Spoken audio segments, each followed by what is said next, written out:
welcome back. So today I'm going to read a lovely book called Jumping Jackrabbit. Jumping Jackrabbit. Jumping Jackrabbit.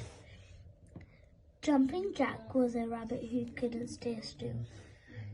From the moment he was born, he bounced and he bobbed and he pranced and he hopped.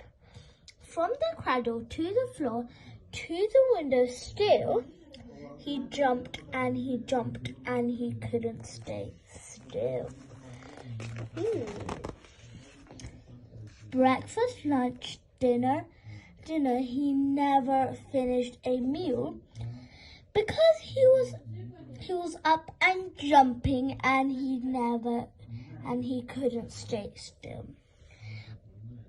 Jackrabbit, said his mum, "You make yourself ill."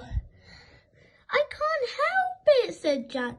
"I just can't keep still." "I see that." When he went to school with his brother Bill, Jack jumped and he bumped right over the hill. He bounced by the brook and the old windmill, and he hopped and he skipped and he never stayed still. Jackrabbit, says his teacher, You're making me dizzy.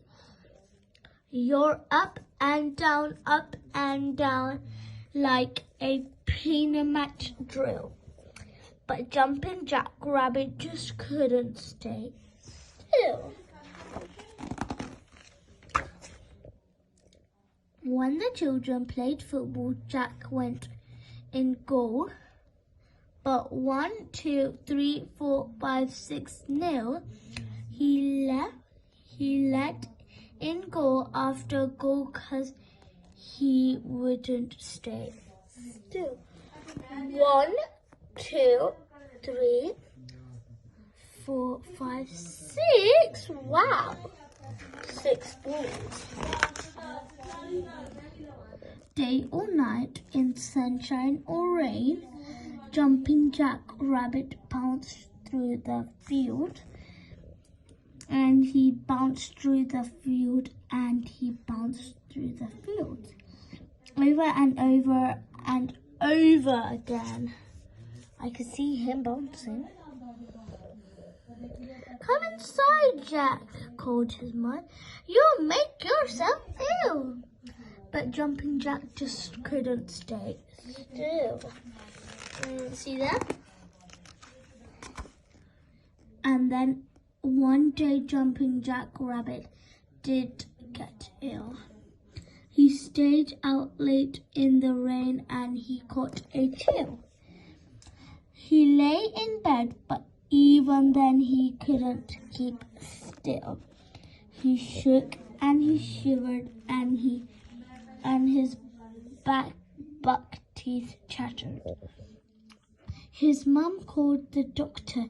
Come quick, my little Jack is ill. Jack's ill."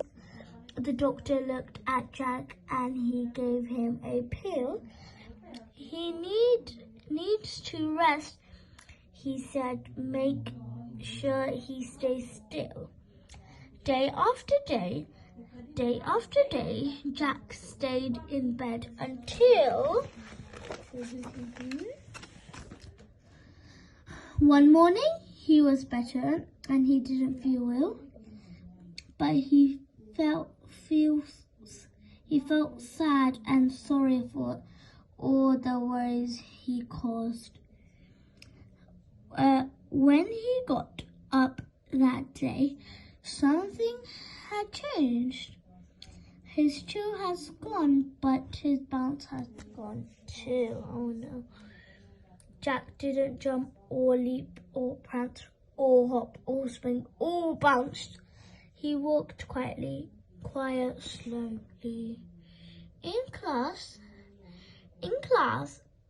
and at mealtime, he sat quiet still. That's him and other people chatting around. Oh. Jack's not himself, said his mum and his brother Bill and his teacher and the children at school. They missed Jack's jumping. How can we get his bounce back? They asked. So they thought and at last, next morning, Jack woke up and crept out of bed. He plodded slowly down to breakfast, and there were his mum and his brother Bill jumping from the table to the window still. On the way to school, Jack's brother Bill bounced and bounced over the hill, past the brick and the old wheel